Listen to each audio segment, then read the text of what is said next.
नमस्कार. श्री स्वामी समर्थ सर्वांना. आजच्या व्हिडिओमध्ये आपण मार्गशीर्ष महिना कधी चालू होत आहे, कधी संपत आहे, एकूण किती गुरुवार पडत आहे, त्याचप्रमाणे पूजा मांडणी अगदी साध्या सोप्या पद्धतीने कशी करायची, उद्यापन कसं करायचं याविषयीची संपूर्ण माहिती पाहणार आहोत. मार्गशीर्ष महिन्यात आपण मार्गशीर्ष महालक्ष्मी व्रताचे गुरुवारचे उपवास व्रत करत असतो. आता हे व्रत कोण करू शकतो? बघा, हे व्रत स्त्री, पुरुष, मुलगा, मुलगी, ताई, दादा कुणीही करू शकतात. ज्याच्या मनात येईल त्यांनी हे व्रत करावे. आता हे व्रत आपण का करत असतो?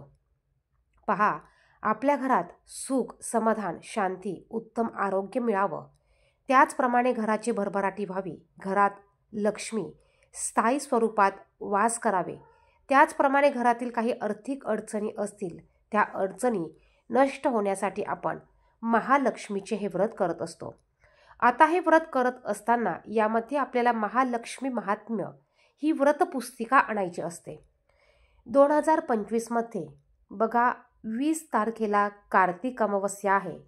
गुरुवार 20 नोव्हेंबर या दिवशी कार्तिक अमावस्या आहे आणि 21 नोव्हेंबर शुक्रवार या तारखेपासनं, या दिवसापासनं मार्गशीर्ष महिन्याला सुरुवात होत आहे. तर हा मार्गशीर्ष महिना 19 डिसेंबर वार शुक्रवार या दिवशी संपत आहे. आता आपल्याला यावर्षी एकूण 4 गुरुवार हे पूजेसाठी मिळत आहे. पहिला गुरुवार हा 27 नोव्हेंबर 2025 या दिवशी असणार आहे. दुसरा गुरुवार 4 डिसेंबरला असणार आहे. तिसरा गुरुवार 11 डिसेंबरला असणार आहे आणि चौथा शेवटचा गुरुवार 18 डिसेंबरला असणार आहे. मार्गशीर्ष महिन्यातील पहिल्या गुरुवारी आपल्याला ह्या व्रताची सुरुवात करायची असते आणि मार्गशीर्ष महिन्यातील शेवटच्या गुरुवारी या व्रताचे उद्यापन करायचे असते. 2025मध्ये आपल्याला या व्रताचे उद्यापन 18 डिसेंबरला वार गुरुवार या दिवशी करायचे आहे. बघा, एकूण 4 गुरुवार आपल्याला पूजेसाठी मिळणार आहे. आता ह्या पूजेची मांडणी अगदी साध्या सोप्या पद्धतीने आपण घरी करू शकतो. पूजेची प्रत्यक्ष मांडणी कशी करायची याविषयीचा व्हिडिओ लवकरच आपल्या चॅनेलवर येईल, परंतु आपण थोडक्यात या व्हिडिओमध्ये पूजा मांडणी कशी करायची आणि याचं उद्यापन कसं करायचं हे पाहूया. आता बघा, मार्गशीर्ष महिन्यात एकूण 4 गुरुवार आपल्याला व्रतासाठी मिळणार आहे. त्यामुळे आपण ह्या 4ही गुरुवारी सकाळी लवकर उठायचं आहे. मग तुम्ही जर का 9-10 वाजता उठत असाल तर तुम्हाला या गुरुवारी तरी थोडं लवकर उठायचं आहे. लवकर उठून तुम्हाला अंघोळ करून घ्यायची आहे. तुमच्या देवघरातली देवपूजा छान करून घ्यायची. घर आपल्याला स्वच्छ करून घ्यायचं. उंबरठ्यावर हळदीचं लेपन आवर्जून करायचं आहे. बघा, गुरुवारी महिलांनी केस धुवायचे नसतात. आता हे जरी व्रत असलं तरी देखील आपल्याला गुरुवारी केस चुकूनही धुवायचे नाही. आता जसं आपण श्रावण महिन्यात नॉनव्हेज खात नाही, त्याच पद्धतीने मार्गशीर्ष महिन्यात देखील आपण नॉनव्हेज खात नाही. त्यामुळे बुधवारी नॉनव्हेज खाल्लं आणि गुरुवारी केस धुवावं लागतात असं होणार नाही. त्यामुळे शक्यतो तुम्हाला केस धुवायचे असतील तर तुम्ही बुधवारी केस धुवा. गुरुवारी महिलांनी चुकूनही केस धुवू नये. यानंतर आपल्याला जिथे पूजा मांडणी करायची असेल ती जागा तुम्हाला स्वच्छ करून घ्यायची आहे. मग तुम्ही तुमच्या देवघराच्या समोर, देवघराच्या बाजूला पूजा मांडणी करू शकतात. पूजा मांडणी करताना आपल्याला चौरंग किंवा पाट घ्यायचा आहे. रांगोळीने खाली अगोदर स्वस्तिक काढून घ्या. त्यावर हळदी कुंकू टाका. त्यावर पाट ठेवा. पाट किंवा चौरंग ठेवा. यावर नवं स्वच्छ वस्त्र आपल्याला अंथरून घ्यायचं आहे. यानंतर आपल्याकडे जर का माता लक्ष्मीचा फोटो असेल तर फोटो आवर्जून ठेवा किंवा तुम्ही माता लक्ष्मीची मूर्ती तुम्ही पाटावर मांडणी केली तरी चालेल. त्यानंतर आपल्याला कलश स्थापना करायची असते. तांब्याचा तांब्या घ्या. यामध्ये 1 रुपयाचं नाणं, सुपारी, हळदी, कुंकू, अक्षता, फूल टाका.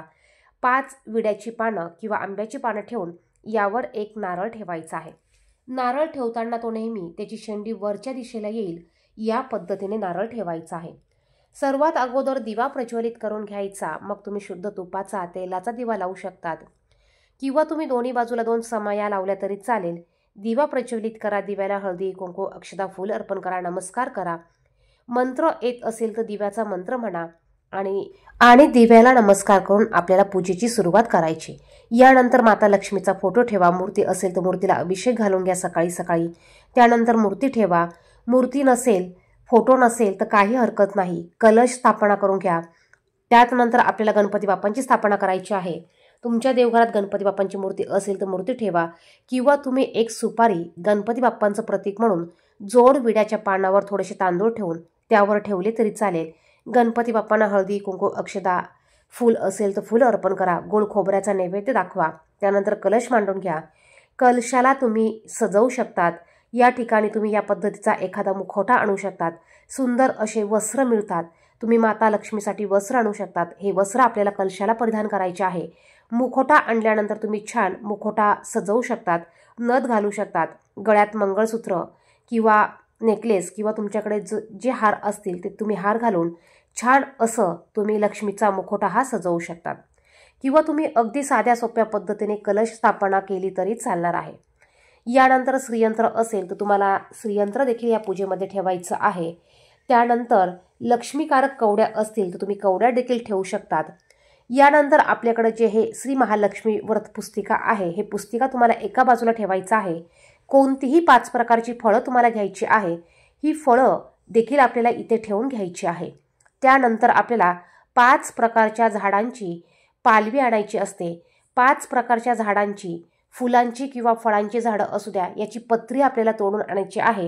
ही पत्री देखील पूजेमध्ये ठेवली जाते. त्यानंतर आपल्याला दूध, साखर किंवा तुम्ही खडी साखर इथे नैवेद्य म्हणून ठेवू शकतात. ही पूजा तुम्ही सकाळी मांडली तरी चालेल.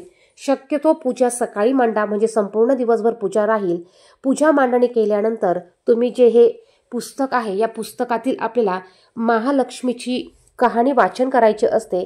ही कहाणी तुम्ही सकाळी वाचली तरी चालेल, किंवा तुम्ही संध्याकाळी 3:00 टायमाला तुम्ही कहाणी वाचली तरी चालेल.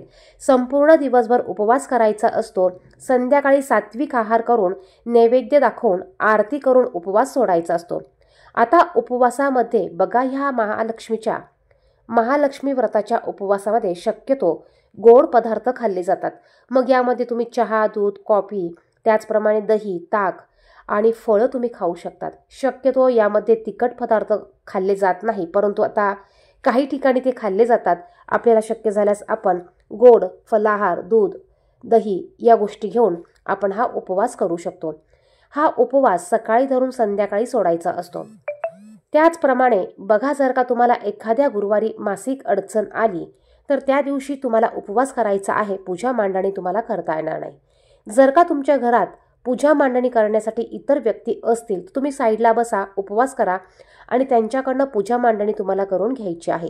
त्यांना कहाणी वाचायला लावा. साखरेचा किंवा एखादा गोडाचा पदार्थाचा नैवेद्य त्यांना तुम्ही दाखवायला लावू शकतात. आता ही पूजा मांडणी आपण संपूर्ण दिवसभर ठेवत असतो आणि याची उत्तर पूजा ही आपल्याला दुसऱ्या दिवशी करायची असते. उत्तर पूजा अगदी साध्या सोप्या पद्धतीने केली जाते. या व्रताचं उद्यापन शेवटच्या गुरुवारी करायचं असतं. उद्यापनाच्या दिवशी आपल्याला 7, 5 किंवा 9 सुवासीन महिला घरी तुम्हाला हळदी कुंकू घेण्यासाठी बोलवायच्या आहे. कुमारिका बोलवल्या तरी चालतील. सुवासीन महिला घरी आल्यानंतर त्यांना लक्ष्मीचं रूप मानून त्यांचं पूजा करायची आहे. त्यांना आल्यानंतर हळदी कुंकू लावा. ह्या पुस्तिकेचं तुम्हाला बघा, श्री महालक्ष्मी महात्म्य हे जे व्रत पुस्तिका आहे याची एक प्रत तुम्हाला त्यांना द्यायची आहे. एखादं फूल, एखादं फळ तुम्ही त्यांना द्या. तुम्ही त्यांच्यासाठी थोडंसं दूध देखील तुम्ही त्यांना प्यायला देऊ शकतात. या पद्धतीने आपल्याला हे उद्यापन करायचं आहे. त्याचप्रमाणे तुम्ही कुमारिका बोलावू शकतात. 2 कुमारिका तुम्ही जेवणासाठी सांगू शकतात किंवा 2 सुवासीन महिला तुम्ही जेवणासाठी सांगू शकतात. त्याचप्रमाणे महिलांना तुम्ही सौभाग्य अलंकाराच्या वस्तू देखील तुम्ही तुमच्या यथाशक्तीने देऊ शकतात. पहा, उद्यापन अगदी साध्या सोप्या पद्धतीने करायचं आहे. तुमच्या इच्छेनुसार तुम्ही करू शकतात. त्याचप्रमाणे तुम्ही शेवटच्या गुरुवारी शिधा देखील तुम्ही एखाद्या ब्राह्मणाला देऊ शकतात. आता आपण कलशावर जे नारळ पहिल्या गुरुवारी ठेवतो तेच नारळ आपल्याला 4ही गुरुवारी ठेवायचं आहे. बघा, प्रत्येक गुरुवारी नारळ वेगळं आणायची गरज नाही. तेच नारळ आपल्याला 4ही गुरुवारी ठेवायचं आहे.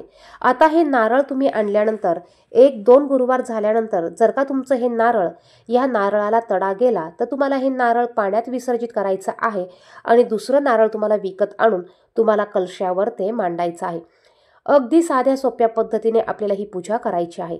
आता हे मार्गशीर्ष महिन्यातील आपल्याला 4ही गुरुवारी सकाळी अंघोळ करताना अंघोळीच्या पाण्यात थोडंसं गंगाजल किंवा गोमूत्र टाकून आपल्याला अंघोळ करायची आहे। अगदी संपूर्ण महिना तुम्हाला शक्य झाल्यास तुम्ही संपूर्ण महिना अंघोळीच्या पाण्यात थोडंसं गंगाजल किंवा गोमतीर पाणी टाकून तुम्हाला अंघोळ करायची आहे। आता हे व्रत आपण ही पूजा आपल्याला काही गोष्टींसाठी म्हणजेच माता लक्ष्मीने अखंड वास करावा, घरात कधीच लक्ष्मीची धनधान्याची कमतरता पडू नये यासाठी आपण करत असतो। त्यामुळे 4ही गुरुवारी आपल्याला घरात शांतता ठेवायची आहे। शक्य झाल्यास सगळ्यांनी एकत्र येऊन संध्याकाळी ही आरती करायची आहे। त्याचप्रमाणे शेवटच्या गुरुवारी उद्यापनाच्या दिवशी जर का तुम्हाला मासिक धर्म आला, अडचण आली तर बघा कुठल्याही प्रकारचं टेन्शन घेऊ नका। त्या दिवशी उपवास करा आणि तुम्हाला पूजा मांडणी किंवा उद्यापन करता येणार नाही, तुम्ही उद्यापन त्याच्या पुढच्या महिन्यात येणाऱ्या गुरुवारी करू शकतात। मग त्या गुरुवारी नेहमीसारखंच तुम्हाला पूजा मांडणी करायची आहे, उपवास करायचा आहे, रात्री नैवेद्य दाखवून महिलांना घरी बोलावून तुम्हाला उद्यापन करायचं आहे। आता शेवटच्या गुरुवारी मासिक धर्माला अडचण आली, जर का तुमच्या घरात इतर व्यक्ती असतील, सासू असेल, मुलगी असेल, जर का यांना पूजा मांडणी करता येत असेल तर त्यांनी उद्यापन तुमचं केलं तरी चालेल। तुम्ही फक्त उपवास धरा आणि साईडला बसा। तर तुमच्या यथाशक्तीने तुम्ही हे व्रत उपवास करायचं आहे। लक्ष्मीकारक, समृद्धिकारक हे व्रत आहे। हे व्रत आपण सर्वांनी अवश्य करायचं आहे। हे व्रत करत असताना आपल्याला मध्ये खंड पाडता येत नाही। व्हिडिओमध्ये सांगितलेली माहिती आवडली, महत्त्वपूर्ण वाटली तर व्हिडिओला नक्कीच लाईक करा, इतरांना शेअर करा।